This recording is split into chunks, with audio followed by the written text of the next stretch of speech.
A very good evening to you, ladies and gentlemen. I am happy to welcome you to the seventh webinar of Series 6 on Basic of Law titled Article 11 of the Constitution. This is the 33rd BSL webinar for the years 2025-2026. This webinar series is organized by the Webinars and Legal Symposiums Committee of the Bar Association of Sri Lanka. I would like to take this opportunity to thank the Chairman of the Webinars and Legal Symposiums Committee and the President of BSL, Mr. Rajiv Amarasuriya, the co-chairman, Mr. Chatraye Galhena, Secretary of BSL, and Mr. Pasindu Silva, Treasurer of BSL, and the conveners, co-conveners, and the members of the Webinars and Legal Symposiums Committee. I would also like to extend my heartfelt gratitude to the Executive Committee of the BSL for all the support and guidance. For today's webinar of Article 11 of the Constitution, we have with us an esteemed panelist, Mr. Upul Kumara Peruma, President's Counsel. Mr. Kumara Peruma took oaths as an attorney at law of the Supreme Court in 1997 and took seals as the President's Counsel in 2024. Mr. Kumara Peruma, as a senior practitioner in law, is engaged in public law, criminal law, and civil law. He was a member of the Governing Council of University of Peradeniya and the National Institute of Business Management. Mr. Kumara Peruma is also a member of the Executive Committee of Asia Alliance Against Torture and was a member of the Executive Committee of the Bar Association of Sri Lanka. I warmly welcome Mr. Upul Kumara Peruma, President's Counsel, for today's session. To moderate today's session, we have with us Mr. Sanjay Marambe. Mr. Marambe is an attorney at law of the Supreme Court of Sri Lanka and a holder of Bachelor of Laws degree from University of London. He is a legal counsel specializing in civil, criminal, and commercial law, fundamental rights, and public interest litigation.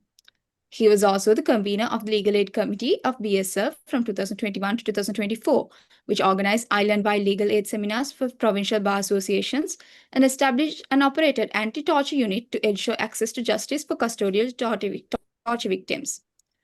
At present, he is the convener of Junior Bar Standing Committee and Special Projects Committee and the co-convener of Police and Prisons Relations Committee. I also warmly welcome Mr. Sanjay Marambe, attorney at law, for today's session. And without any further ado, I invite him to commence today's proceedings. Over to you, sir. Thank you, Visuri. Good evening, everyone. I'm delighted to welcome you to the 33rd webinar of 2025 organized by Bar Association of Sri Lanka as part of a continuous legal education program for its members. BSL webinar series number 6 was its 7th webinar today in Zoom platform, which will also be presented in YouTube platform. I hope the viewers can post their questions through YouTube as well as the Zoom platform. This webinar series under the Basic of Law is a webinar series which recollects the core fundamentals of relevant areas of law. Today, the topic of discussion under the webinar series of Basic of Law is Article 11 of the Constitution. It gives me great pleasure to welcome Mr. Upul Kumara Peruma, the President's Counsel, for this discussion as a guest speaker. To start with, sir, I would like to invite you to give a brief introduction of the legal framework. What exactly does this Article 11 guarantees and why is it considered as a non-derogable right? And how does the legal history of Sri Lanka support the establishment of Article 11 as fundamental right? Over to you, sir. Yes. Now, if we take first of all, I'm thankful to everybody for giving Bar Association for giving this opportunity. And if I come to the question, now we have to think about the torture with the history. I mean, if you take as a simple example, if you take some of the paintings in temples, you can see apaya. You can see people, some of the paintings contain torturous acts with the caption of apaya. So if you take the Roman civilization, people were crucified unto death. So there are certain movies, as example, if you take movie Spartacus was crucified unto death. So historically, torture had been used as a weapon, and for some sardonic pleasure. No, now I'm going to the definition of torture in Black's Law Dictionary, where it says the infliction of intense pain to the body or mind to punish, to extract confession or information, or to obtain sadistic pleasure. That is the definition. The infliction of intense pain to the body or mind of a person, or to punish, to extract a confession or information, or to obtain sadistic pleasure. So it clearly defines the how they how does one use the torture as a weapon, as a tool. So if you take even the history, even if we take our history, even during the colonial period, after 1505 or before that, during the monarch period, people were punished with people were tortured. If you take a Halepol incident, the 3 children were killed. 3 children were killed. Then the wife of Halepol was forcibly put to the lake, drowned. So that is the way human mindset worked or is working. So it has a very cruel and brutal history. So that is why there was a huge outcry against torture erupted. As a result of that, so many covenants, legislation, law tools came to effect. Now, if I take the Article 1 of the Convention Against Torture and Other Cruel and Inhuman or Degrading Treatment or Punishment, that is CAT Convention, it defines torture as follows. For the purposes of the convention, the term torture means any act by which severe pain or suffering, whether physical or mental, is intentionally inflicted on a person for such purposes as obtaining from him or third person's information or confession, punishing him for an act he or a third person has committed or is suspected of having committed, or intimidating or coercing him based on discrimination of any kind when such pain or suffering is inflicted by or at the instigation of or with consent of acquaintances of a public official, or other person acting in an official capacity. It does not include pain and or suffering arising only from inherent in or incidental to lawful sanctions. So it's a very long section where it says the definition is very clear. However, even though it is very long definition is very clear. So that is how the CAT Convention defines torture. Then it came before the CAT Convention came to effect, UDHR, Universal Declaration of Human Rights, in Article 5 recognizes torture as an illegal object, as an illegal act. And thereafter, ICCPR Act in Article 7, it was introduced, anti-torture torture was defined as an illegal act. So that is how torture came to the legal arena. Then thereafter, even in our 1972 Constitution, we have introduced in paragraph chapter 4, Article 18, chapter 4 of the Constitution, where Article 18 deals with fundamental rights. It does not. When I look at the Constitution, the relevant provisions, it does not specify torture. But in 1972 Constitution, the right to life was recognized.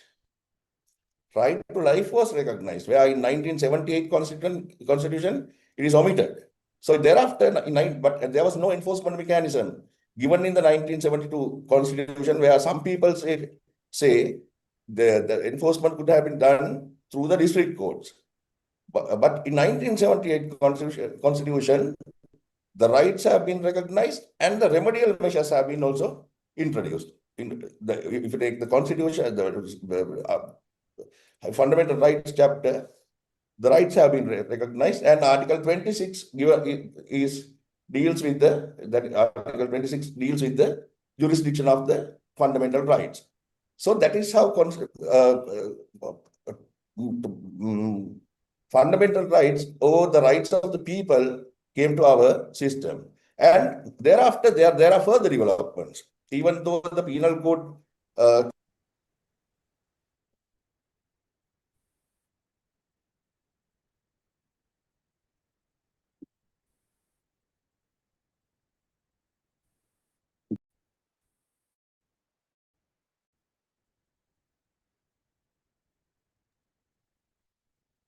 Torture Act came to effect. That the Convention Against Torture and Degrading Treatment Act came to effect in, maybe I will give for a moment. Yes.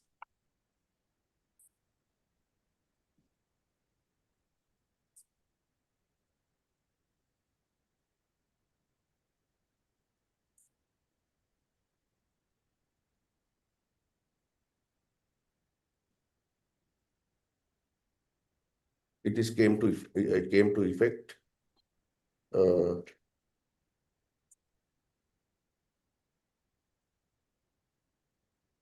in 1994.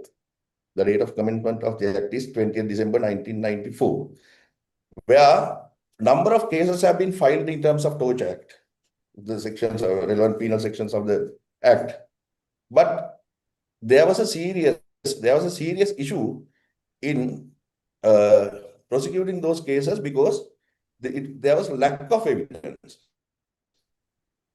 There was lack of evidence because the reason is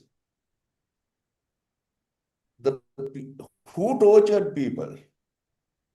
It is the torture, the most, in absolute majority of times, it happened at police stations, it happened in army camps, or whatever institution where the state is involved. The state has a control. So most of the cases, if you take majority of the cases, have failed. So even though there is a strong act, we have the results. It is not easy to get results. So that is one weakness of the combat against torture. It is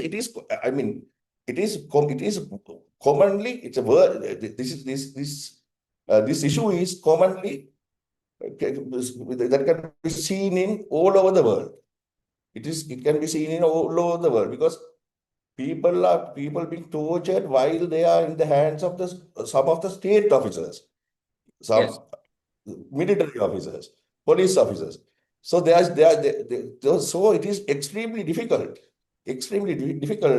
to gather evidence or find out witnesses, against the perpetrators. That issue is a very common issue in all over the world. So when I will take you to our judgment. And before that, we have a very good legal literature on torture because our Supreme Court is very, very strong, very, very strict against torture. If I take the region, South Asia, Southeast Asia, I think we have the best legal literature because most of our cases, the Supreme Court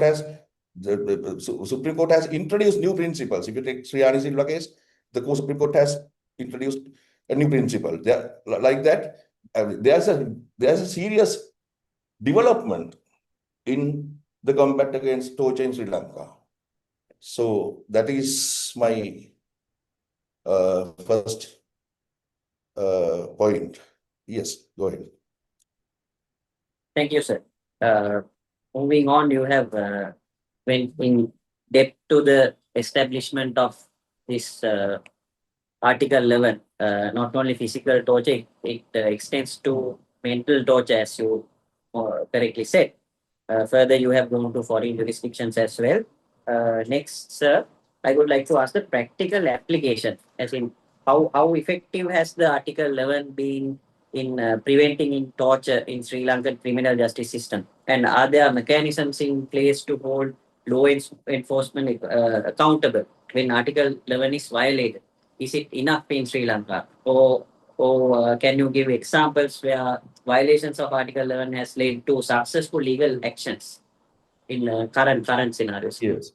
Now, actually, if you take the Supreme Court is the main institution where the complaints against torture is dealt with, because you can have a very comprehensive relief. If you are successful, you can have a very comprehensive relief from the Supreme Court, where Supreme Court can order compensation, and Court can order a declaration for the violation, and Supreme Court can order various other orders to the state institutions, such as Attorney General's Department, Police Department. Court can order to investigate into the matter to the Police Department, and Supreme Court can ask the Attorney General to file indictment against the perpetrators. Like the Supreme Court can take a holistic approach in combating torture. That is during the past. I mean, if you take the past legal history, there are a number of examples. So that Silva case, the Sriani Malgoda case, very recent case, the case against Deshabandhu Tennakon. There are a number of cases. So the Supreme Court is I think Supreme Court has dealt it with very serious manner. But the issue is, then there are other institutions. You can go to High Court by way of an indictment, and the Human Rights Commission is there, but the recommendations cannot be enforced. That issue is there. And then the disciplinary actions can be taken by the relevant disciplinary authorities. Those are the accountable measures we can take. But if again I have to come to the High Court indictment. Again, I have to say it is not easy to the prosecutors to establish some cases. There are cases in most of the times because of lack of evidence. So that issue is there. I will read a portion reported in 1981, 1 SLR, page 406. It refers to judgment of European Commission on Human Rights. It says the European Commission on Human Rights in the Greek case commented on the difficulties faced by litigants, alleging the public officers had inflicted or instigated acts of torture. There are certain inherent difficulties in the proof of allegation of torture or ill treatment. First, a victim or witness able to corroborate his story might hesitate to describe or reveal all that has happened to him for fear or reprisals upon him or his family. Secondly, acts of torture or ill treatment by agents of the police or armed services would be carried out as far as possible without witnesses or perhaps without the knowledge of high authority. That is the main issue. It is not with the knowledge of the higher authority or without witnesses, because they have never save any proof or witness against them. So authorities, whether the police or armed services or ministries concerned, must inevitably feel that they have collective reputation to defend. A feeling which would be all the stronger in those authorities had no knowledge of the activities of the agents against whom the allegations are made. So this is very important. I will read it again. Thirdly, where allegations of torture, ill treatment are made, the authorities, whether the police or armed or ministry is concerned, must inevitably feel that they have collective reputation to defend. So that is one difficulty even in Sri Lanka. We face in Sri Lanka. So whenever if you take some landmark criminal cases, initially all the evidence was destroyed. If you take some of the cases, I can't name the case because in some cases I appeared for perpetrators. So initially there's no evidence. There are certain murders, killing of youths, so many things, but no trace of anything. Then, with the public outcry or agitation, then they are compelled to launch a serious investigation. Then investigation is given to a higher authority, and then thereafter they find evidence. So this is the and people think, and some of the authorities think, or at least the officers think, they should be defended by their colleagues or higher authority because they had done the perpetrated whatever crime for the betterment of the society or whatever. So that is the mindset. That is the mindset of the people, the perpetrators who are involved in these type of crimes. So that is how the Supreme Court, our Supreme Court, has identified the difficulty of proving the allegation of torture. That is 1981. Now the things have been changed. We have better technology. We have better forensic experts and forensic mechanisms for various tests. So we have a better situation here now. But when it comes to an individual, it is not that easy to prove or to take his case to court. So when I will take you to some of the you want some judgments. So I will start with Vice versus Attorney General, that is reported in. Give me a second. That is reported in 1995 1 SLR, page 372, where it says, I will read the relevant part. There can be situations where a public officer can be held liable for inaction in the performance of his duties, and at the same time, private persons also made liable.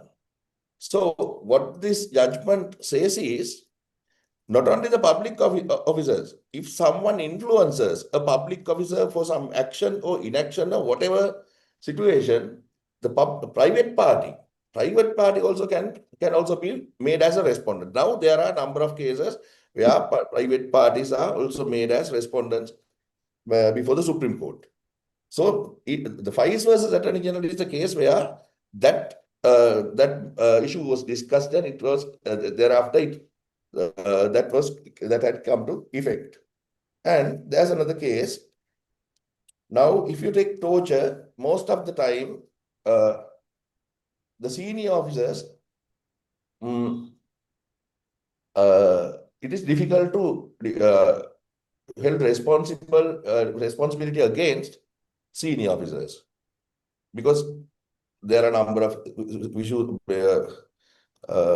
There are a number of cases where senior officers were they somehow got away from the responsibility. The reason for that is even though the principle of vicarious liability is there, it is extremely difficult. It is extremely difficult to prove the vicarious liability, because everything is in their hands, the evidence is in their hand. We just have the incident and some medical reports. This is actually I appeared in this case. It is reported in 2003 2 SLR, page 99. Sorry, page 99. At the time I was a very Roe Jr. 2003, page 9, 2 SLR, page 99. This case talks about command responsibility. This case talks about command responsibility, where this case reference is to 90, page 99. Deshapriya versus Captain Veerakon, commanding officer, Sri Lanka Navy ship Gamunu and others. This judgment was given by His Lordship Justice Mark Fernando. This judgment discusses about the principles of command responsibility. His Lordship has held in this way: in the forces, command is a sacred trust and discipline is paramount. He was under duty to take all responsible steps to ensure that persons held in custody were treated humanely and in accordance with the law. That included monitoring the activities of subordinates, particularly those who had contact with the detainees. The fact that the petitioner was being held in custody under his specific orders made his responsibility somewhat greater. So now as an example, now I will explain this. Now, a police officer, sorry, a person is assaulted while he is in police custody. So who makes the arrest order? The arrest order is made by the sometimes it may be the OIC or someone, right? Now normally the station OIC is the in charge of the station. He makes the arrest orders. So if a person is assaulted while he is in custody of whom? The person who makes the arrest order is the person who is responsible for the custody or safety of the detainee who is in his custody. So this is the way we should create. We should present our case against the perpetrators, because now what we normally do is we simply name the names of the persons or numbers of the persons or whatever description of the person, those who have assaulted us. But we don't go to the extent of naming the OIC or whoever in charge, who gives orders for the arrest, who gives orders to put him into the cell. We never, most of the time, we miss that part. So if there is an assault taken place in a police station or army camp, first we should look into the fact that who made the arrest order, who keeps the detainee, whose custody under the detainee was kept. So that person is very much responsible for any harm caused to any harm that has been caused to the detainee.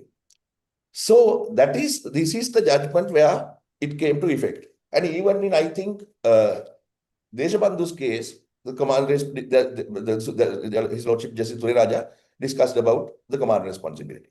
So if we give a pressure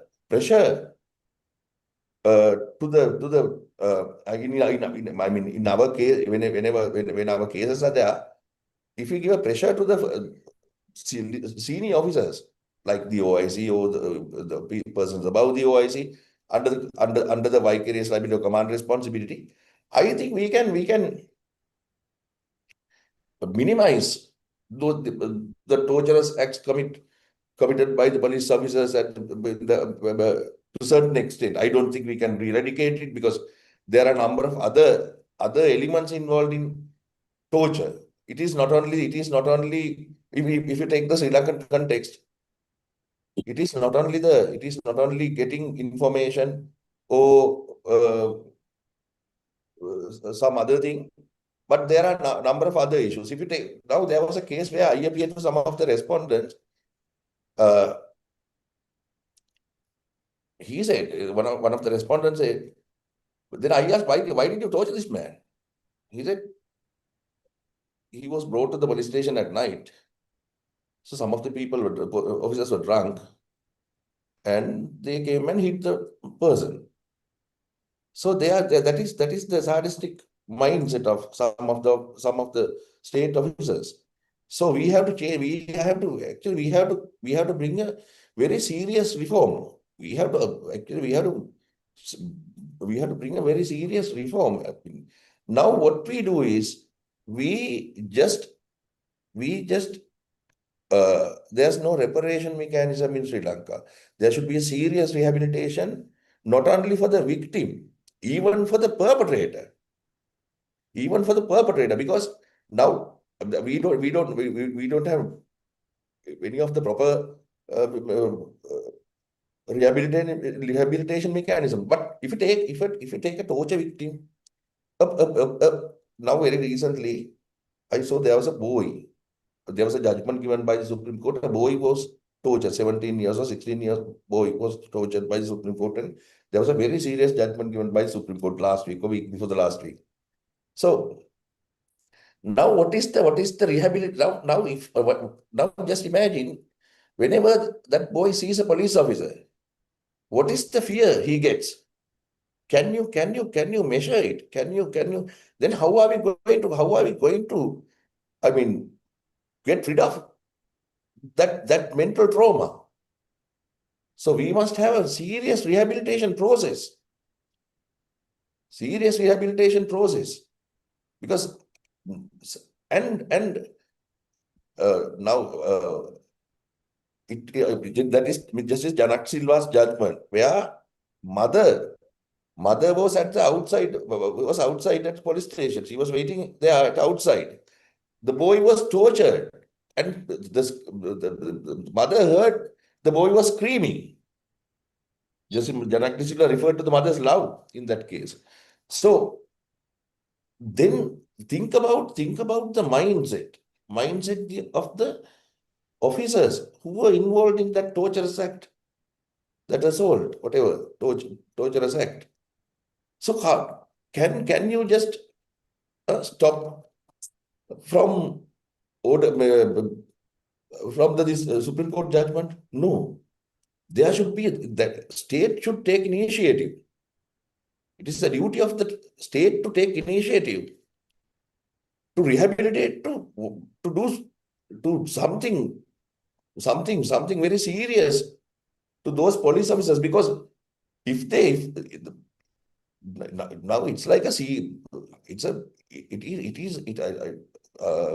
when you say that, it is like an act of a serial killer. Once you get used to this, they enjoy doing this. They get some pleasure. So there should be a mechanism to rehabilitate, serious rehabilitation, not only the victim, even the perpetrators, before sending them again to the society. Before sending them to the society, you can punish them. You can give a rigorous punishment. You can give order compensation. You can give a declaration. But once they come out to the society again, you see their mental behavior.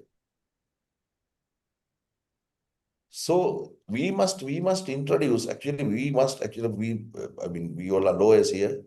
So you can put those things into a petition. Not only make an order to rehabilitate the perpetrators as well, not only the victim. So what else, Sanjay? I can't remember the question now. Sanjay? Yeah. Yeah. Do I need? So we were discussing about the how effective has this Article 11 been preventing torture in Sri Lanka's criminal justice system. We were Yes, because Article 11, I mean, if you take you to the fundamental rights chapter, there are certain articles or rights, those are only given to the citizens of the country. If you take Article 14, it is only given to the citizens of the country. But when you take Article 11, what is Article 11 say? No person shall. It covers everybody. It covers everybody. And the restrictions are in Article 15. But torture cannot be restricted. If you take I will read Elmurgu judgment again, where it says Article 11 of the Constitution guarantees that no person shall be subjected to torture or to cruel or inhuman or degrading treatment or punishment. The practice of torture is prohibited in all civilized societies. Article 11 is on the same lines as Article 5 of the UDHR. The fundamental nature of the human right of freedom from torture is emphasized by the fact that no derogation is permitted from this right under any conditions. No derogation is permitted. Even in times of war, public danger, or other emergency. This human right of freedom from torture is vouched not only to citizens, but to all persons, whether citizen or not. The Constitution is jealous of any infringement of human rights. So you can derogate it, and it applies across the board. It is not limited only for the citizens of the country. Even a foreigner is tortured here, he has a right to go before the Supreme Court and make his complaint. That is how the article is formulated. That is how the law is enacted.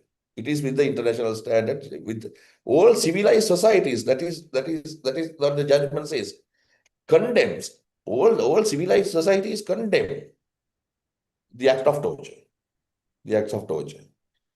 That is how the legal effect is given to that article, even though torture is taken place in everywhere.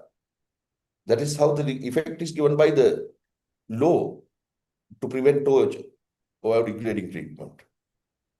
So shall we move to the other one? Yes, sir.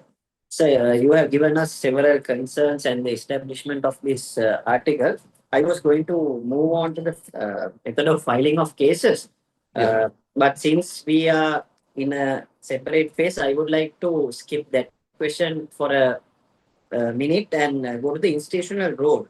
As in, what role do the institutions like Human Rights Commission of Sri Lanka play in enforcing Article 11? And how do judicial remedies function when someone files a fundamental right application under the Article 11? Before coming into the practical aspect of filing of cases. I didn't say it. I couldn't get it properly. Sir? Can you say it again? Yeah. Yes, sir. I was more concerned about what role does the institution like Human Rights Commission play in this Article 11? Because people know that they have to file a complaint there, but don't know what are Yes. the limitations. Yeah, Human Rights Commission is also doing a very serious role there because they have a right to visit the police station. Once there is a complaint made by a party that whoever is detained at a police station or army camp or wherever, Human Rights Commission officers can visit there and they can make certain uh, recommendations, and they can initiate their own investigation. So that protection is given. I mean, that right is given to the Human Rights Commission to protect the people. So there are certain instances where even we advise our clients to do the same thing. I mean, whenever someone asks us whenever a person is arrested, we all know that their relatives used to speak to us. Then what we initially say is go to the Human Rights Commission, lodge a complaint, and ask the commission officers to visit the place and make a report. Then you can prevent it. You can prevent whatever illegality taking place at the police station, because sometimes as described in the section itself, I mean, section 1 of the CAT convention.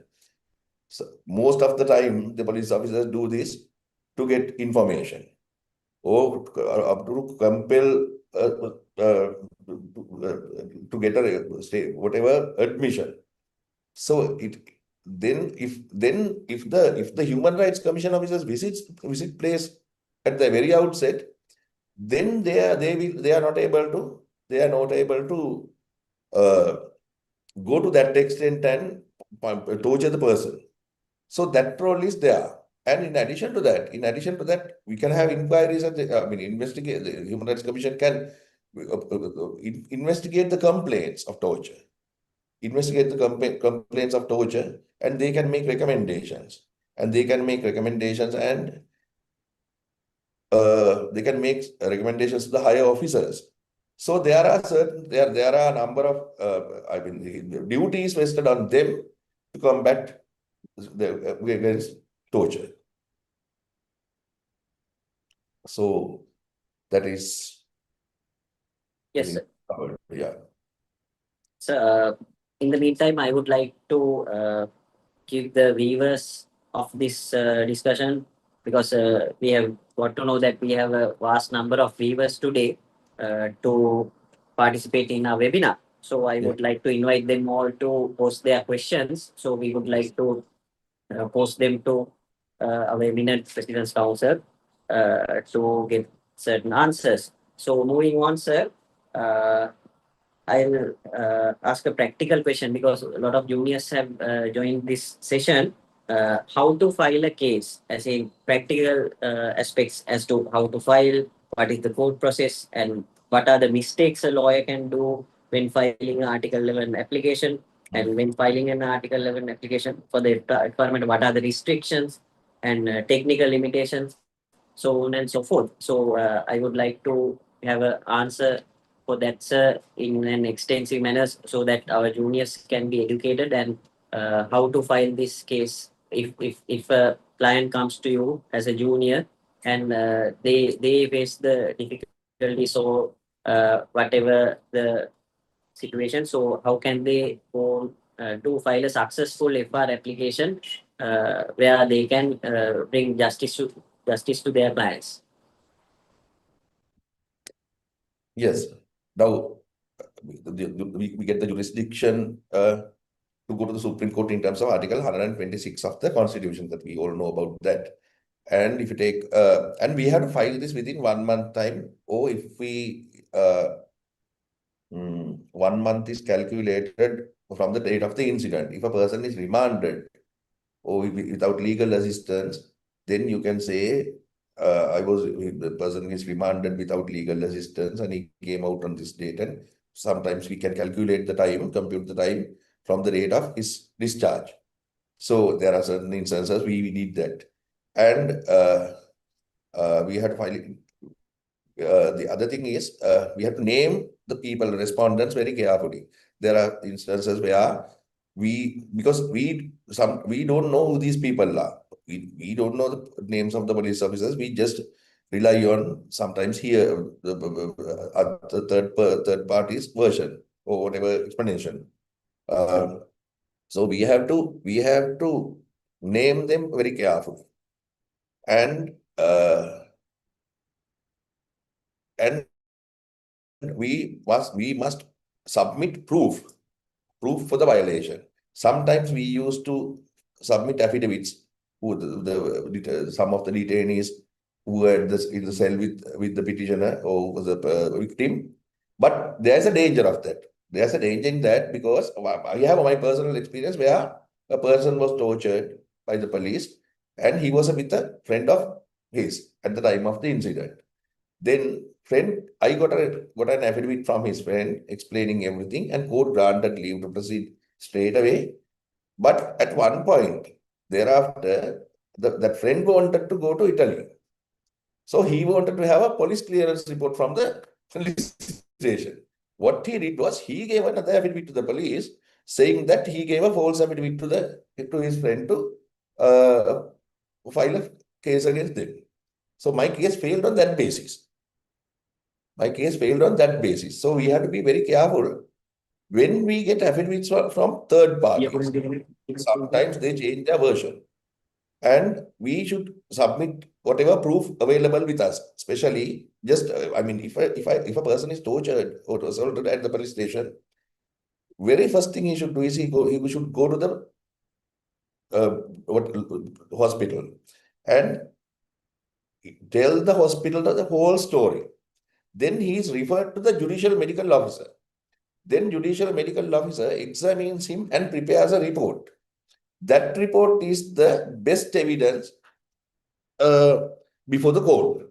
Normally, what the court does is, whenever there is a torture case, the court calls for the JMO report. So we should advise the client when there are occasions the client comes to us, people come to us and get advice for the next step. Then very first thing is, before healing injuries, we should send him to the hospital, government hospital, and ask him to give the full description of the incident. Then the hospital authorities refer him to the JMO, and JMO will do the needful thereafter. And we have to be very careful when pleadings are done, because sometimes we try to we exaggerate things. Now there are instances where only a bruise contusion is in the body. We say he was dragged dragged along the road, and he was assaulted with 4 or 5 people with poles and batons and other things. But we can only show a very small contusion. Then sometimes our exaggeration goes against us. So what we should do is, we should only confine to the actual act. Don't go beyond that, because sometimes clients come and say, sir, ගැහුවට මෙහෙම ගහයි කියලා හිතුවේ නැහැ කියලා. Then they exaggerate things. So we have to be very careful, and at least we should get the bed head ticket or diagnosis card or whatever medical examination reports available with the client before starting pleadings. Because we have to go in line with the injuries or whatever mentioned in the bed head ticket or diagnosis card. Then we can't have ambiguous factual descriptions. I mean, what I mean is, we should precisely explain our case. We should precisely identify the perpetrators in our petition.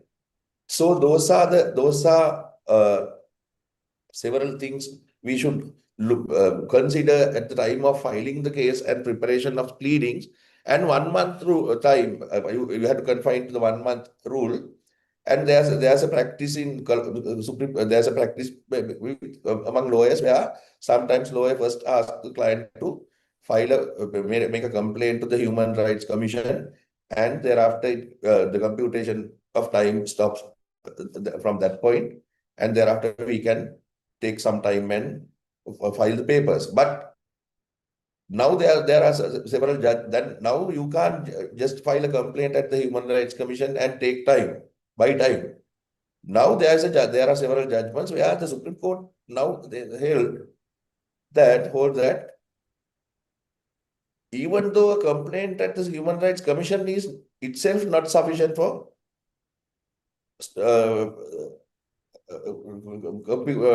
stopping the computation of time, because there should be, then we should show that the steps taken up by the Human Rights Commission after our complaint. You can't just file a complaint there, and then thereafter you have to proceed with that. Then only the Supreme Court accepts our delay. Otherwise, Supreme Court, there are judgments where the cases were dismissed. So we have to be very careful in that now. Then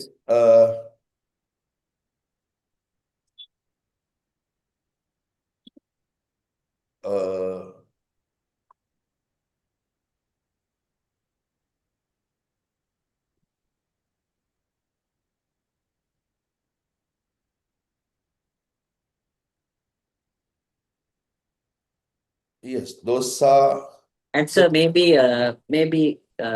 how do we how do we overcome issues in the drafting? As in, what do we pray when we file yes, I'm sorry, I couldn't tell an you. Yeah, first the declaration of Article 11 and I mean violation of the of Article 11, the declaration for that compensation, and we can ask, we can ask the Supreme Court to make directions to the Attorney General to indict the person, and we can ask that Supreme Court to direct the relevant disciplinary authority to take a disciplinary action against the perpetrator. Then we can ask the Attorney General to indict the person, disciplinary proceedings. And this is my concern. Why can't we ask? Why can't we ask the relevant Supreme Court to make a direction to rehabilitate, to make an order for the rehabilitation of the victim? I'm not sure about the perpetrator, but we can make proper rehabilitation, because with the nature of the nature of the trauma he had undergone, he faces, there sometimes you need a serious rehabilitation program. You can't just speak to him and say, go home, now you are all right, now no one will touch you. You can't say like that. But you have to completely delete. Sometimes, in some cases, you have to completely delete this traumatic condition. So then we must have a serious rehabilitation process. So it is the duty, as I said earlier, it is the duty of the state to set up those type of centers in the country, because torture is, we hear day-to-day basis, these things are happening in the country. So if the Supreme Court can make a direction to that effect, I think it will create another new chapter in the development of the legal literature against torture. So those are the reliefs we can ask for. And the other thing is the medical reports. So sometimes there can be 3-4 hospitals. So we have to call for medical reports from each hospital, right? Each hospital. And sometimes we don't have whatever, sometimes people are taken to the police station, record statements, and torture, record statements like that.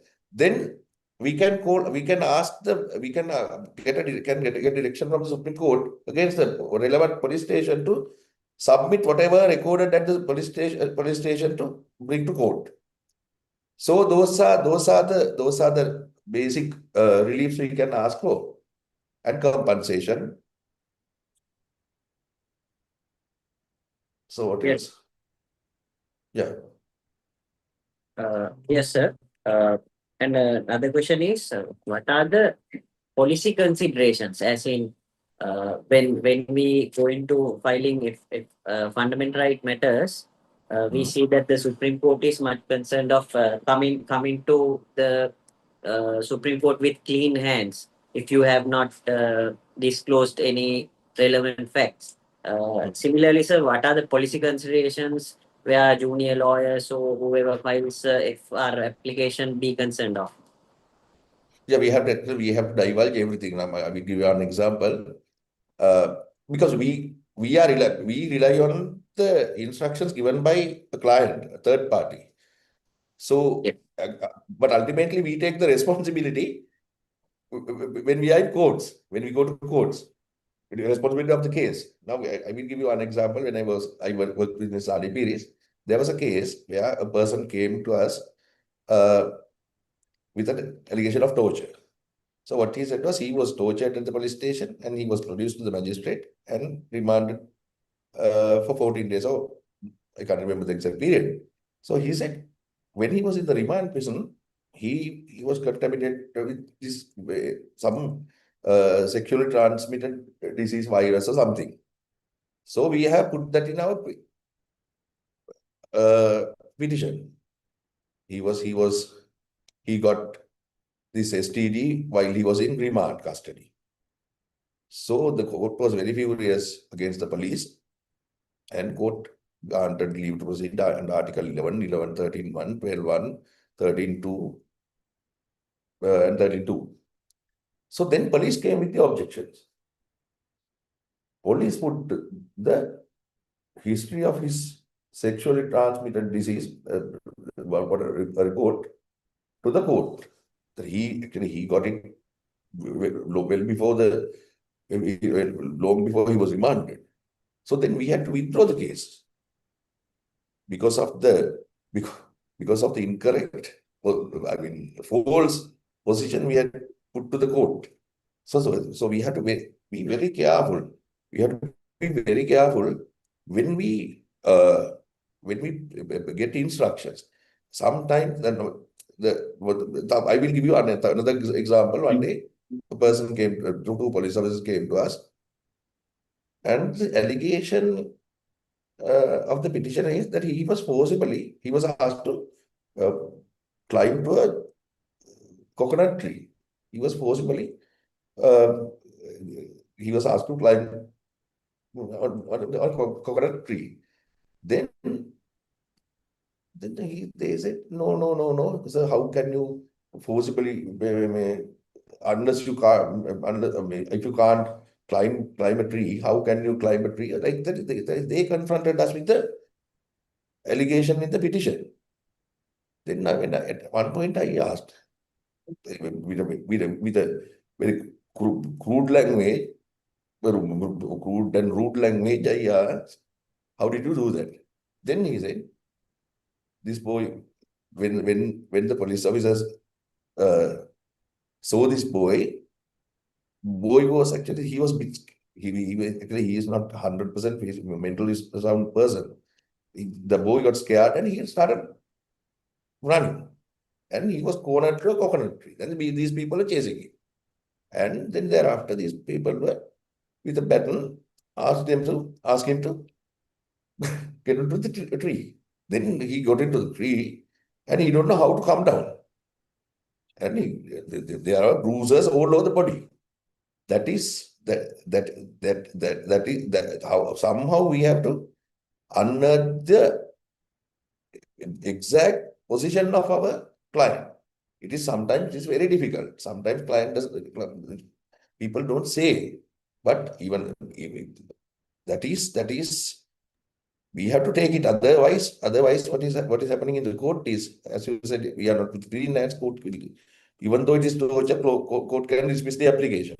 So we have to come with absolute truths. There are instances where people are having pending cases or previous convictions or investigations against them. So we have to divulge everything to the court.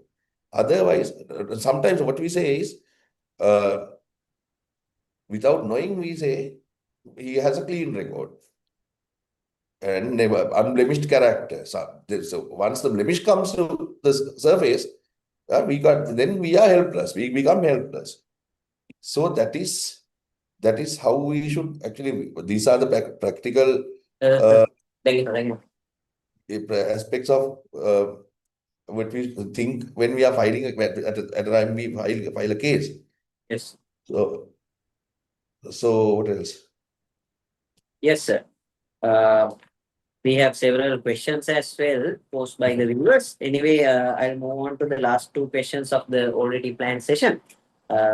First would be, sir, challenges and criticisms when we are filing Article 11 cases and when it's been enforced. And further, sir, is public awareness of Article 11 and its protection is adequate in Sri Lanka? Challenges and criticisms, if you take, there are a number of challenges and criticisms in the society, especially sometimes delay.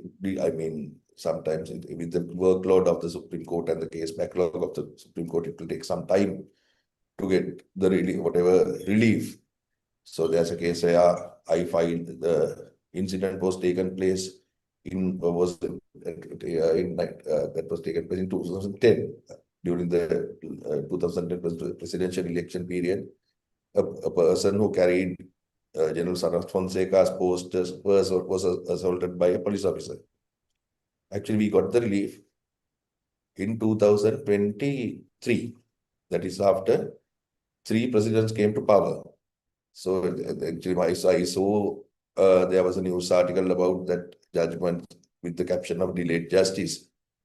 So there, and the other thing is weak enforcement of the Torch Act. Very few prosecution were there. There are a certain number of reports available in the social media, in websites about the enforcement of Anti-Torture Act. Very few prosecutions, and it is not and most of the cases were thrown out by the court because of lack of evidence and the credibility, lack of credibility of the evidence there. And the other thing is the police. Even after, sometimes there are instances where police discourage people, terrorize people for filing cases against them. So what this is, there are a number of instances where we heard police threaten people saying that if you file a case against us, we will take the whole family to the task, like that. There are a number of threats in opposed to the victims by the police. Then lack of independent witness protection. Even though we have a Witness Protection Act, there are no witness protection centers. There are no proper mechanism to protect witnesses. So lack of independent witness protection mechanism is another challenge that we have, and lack of public awareness. Now I will take you, if you have torture cases, sometimes you may heard this. There are certain instances where people come with the victim and say, sir, මෙහෙමයි එකක් දෙකක් ගැහුවට කමක් නැහැ. මේ ඇටකුඩු වෙන්න ගහපු එකයි අපිට තියෙන ප්‍රශ්නේ. The people think police have a right to assault people or right to attack people. So but their worry is, if there's a fracture or if there's some serious injury, then only they come to us or come to court and say if it was a mild attack, it is all right, but this is how they have attacked. So that is why we want to file a case. So the lack of awareness is a very serious thing. It is not only in the torture area, even actually what we should do is we should introduce, I think government is going to introduce it, law as a subject in school. Because the majority of the people, absolute majority of the people are not possessed the legal awareness. But we have a legal principle where ignorance of law is not an excuse. So even when we did because of ignorance, if we do something, we can be held responsible. So there should be a proper awareness system with the assistance of the police. That is how we should do it, with the assistance of police, with the assistance of forces. We should implement it.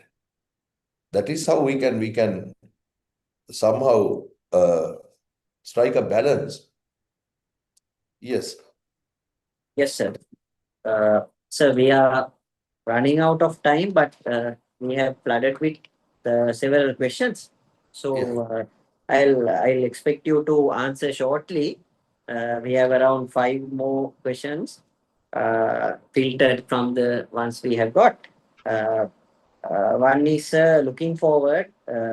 What are the reforms needed to strengthen our legal structure to protection of Article 11? And yes, that civil society are informed of these things. But now that you have said that even the private institutions can be made respondents, so how can the society and the media play a stronger role in upholding these rights? Answer in short, sir. Actually, now we have a very good laws, a legislation, that is Anti-Torture Act and the Article 11, and there are certain institutions. The issue is I think somewhere else. One is there should be a proper training given to the police officers or the people who are in contact with the people, because we should give it is duty of the relevant department to educate them about torture. Now, if you take the SLR, Sri Lanka Law Reports from 1978 to today, see how many torture cases are reported there. The majority of the cases are torture cases. And now there are number of unreported cases. But torture is still in the society. So where there's something seriously wrong in somewhere, we should change the whatever training given to the police about these rights. There should be a new mechanism, and we should introduce all the new technology to the police stations, army camps, detention centers, wherever people are detained. Then we can minimize it. It is not with the law. It is with the practice. I mean, the issue is somewhere else, because now we should there was a case, as example, I can say there are instances where police of some I can't remember who the office the department of that officer. He said he just had hit that person because he was at that time he was penniless. So due to frustration, that person had assaulted the person. So we should address all these factors. Sometimes police officers are frustrated with their salary, frustrated with their promotions, frustrated with their transfers, frustrated with their senior officers. We all are human beings. So we should address to all these areas and decide a holistic resolution for this. Yes, sir. Yeah. Sir, to inform you, sir, now this year we have, under the current president of Bar Association, we have formed the police bar as well. Since the current IGP is also a lawyer. Law. So I'm informed that even the police officers who are lawyers also are participants to this webinar. I think we have got several questions in that end as well. And you have already answered one, because they have asked whether is there enough police training on human rights and importance of Article 11. You have already answered that. I think we will be able to develop that extent further, so that even the police bar can be more efficient and fruitful for the legal fraternity. Next, sir, is it when we make a respondent as a because senior officers are often made respondents, so there are sometimes their careers are uh, in danger. Sometimes even when they are not aware of the acts of the subordinate officers. So what do we think, and what are the concerns, and how do we articulate, or what do you think about that, sir, when it comes to filing of cases? But we have to do that now because it's a chain of command. Yes. Now, a person, a lowest rank officer was involved in the crime, but he is supervised by the senior officer. So then we have to, as there is a chain of command, we have to go up to the commander of the police force because he is the overall command. So we can't. Sometimes we are not asking anything against them, but technically we have to show the chain of command and put it into the papers. So we can't. We can say we can. Now there are instances we want to get a report from that. Now there's a case I am presently doing where I wanted to get a report from another police station. So I had to make the OIC of that station as a respondent, but the only purpose is to get that report down to the Supreme Court. So we can't omit none of these people because then we break the chain of command. So we had to put that. But the police department I mean, there are instances where people say he can't apply for the promotion because there's a fundamental rights application against him. But there was no allegation against him.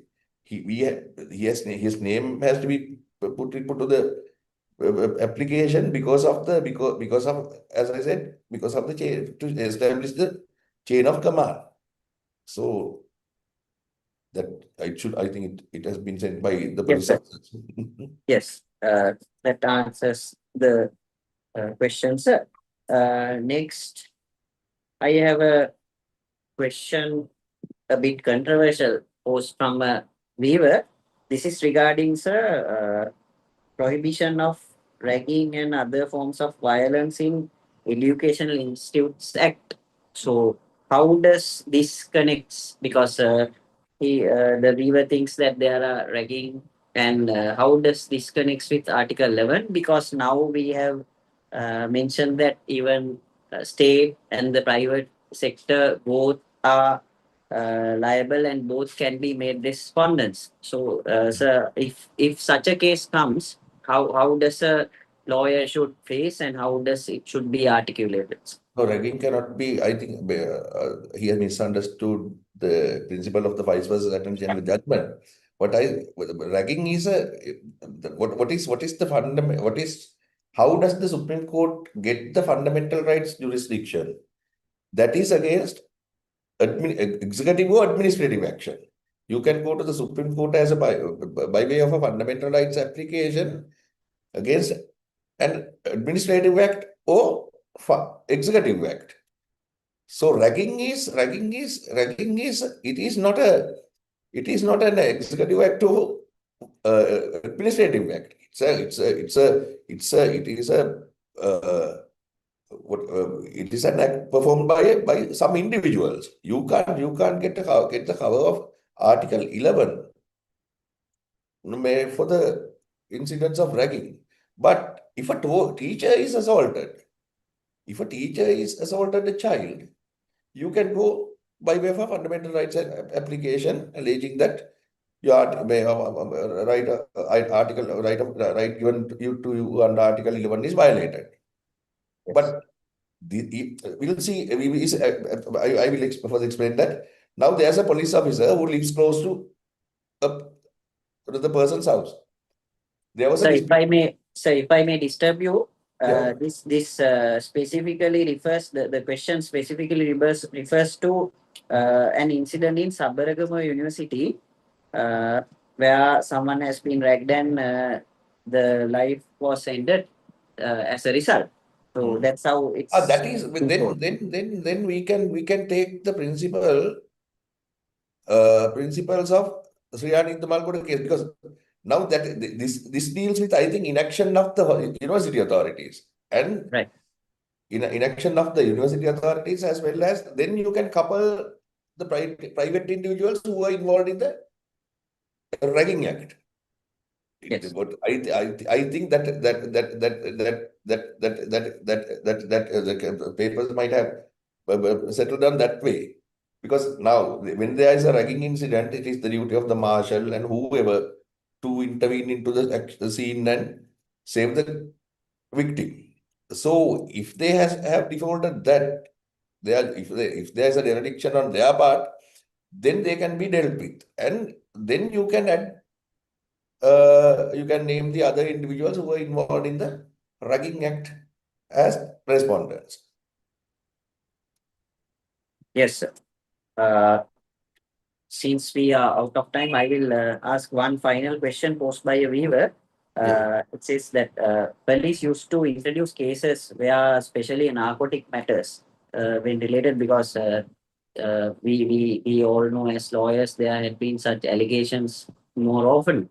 So how does that play a role, because they've been tortured and they've been introduced these kind of substances, and how should such a FR matter be articulated by a lawyer who comes into this type of a incident? Yeah, then we should say this substance was introduced by the police to fabricate a case against the relevant person. But the issue is this. Again, it's I mean, issue is somewhere else. Why do the police do that? We should address to that point first.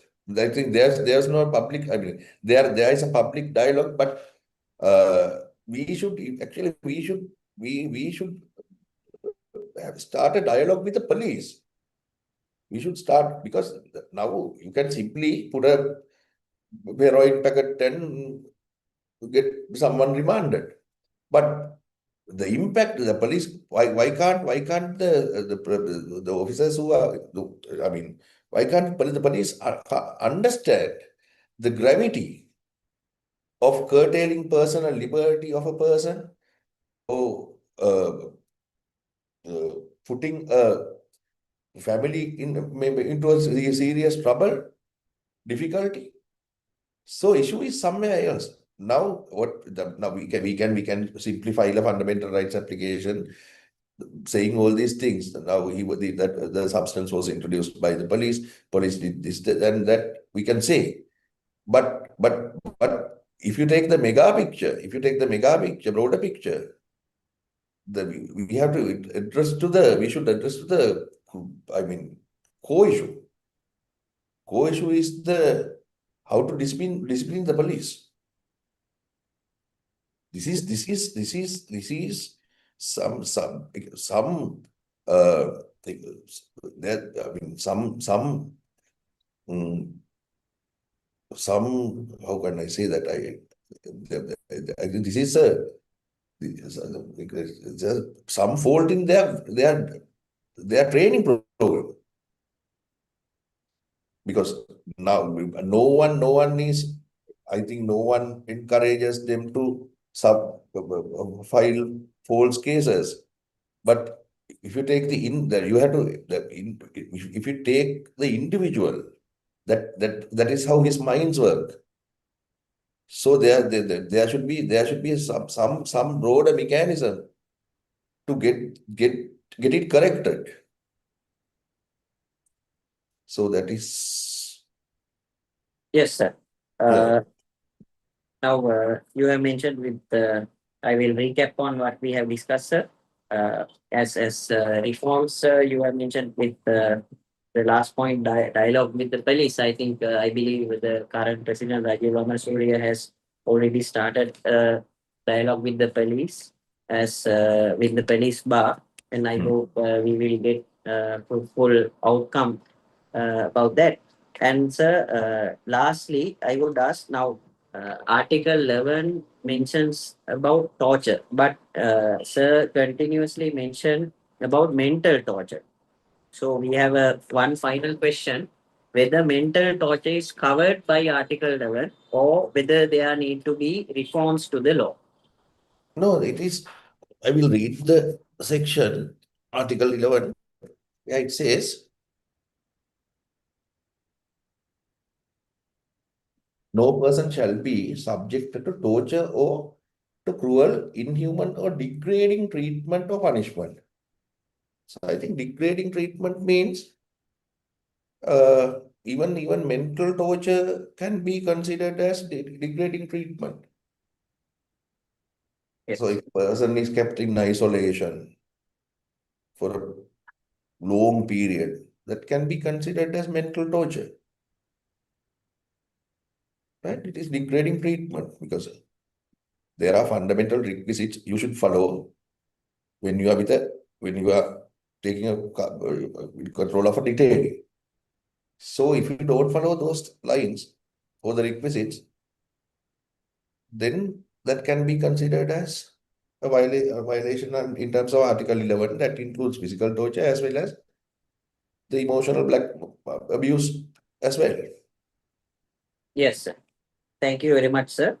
Those are the questions we have received, and I would like to conclude our session with the eminent President's Counsel, Kumara Perumal, who is also an expert, well-known expert in fundamental rights matters in Supreme Court. Further, I would like to thank the seminars committee of the ASL for organizing of this committee meeting and the webinar and the chairman, convener, and the president of Bar Association for organizing this event. I would like to thank again President's Council Upul Kumara Peruma, and the session is being given to Isuri. And thank you, Isuri, for organizing this. Over Thank to you very you. much for giving this Thank you, opportunity. sir. This brings us to the end of the 7th webinar of the series on basics of law titled Article 11 of the Constitution. I thank our esteemed panelist, Mr. Upul Kumara Peruma, President's Counsel, and our moderator, Mr. Sanjay Marambe, Attorney at Law, for the fruitful and educational discussion and for dedicating your time to be here with us and sharing your insights. I thank the BSF Webinars and Legal Symposiums Committee for their dedication and hard work in organizing this insightful webinar. I also extend my thanks to all the participants who have joined in for this session today. Thank you, and I hope you all have a very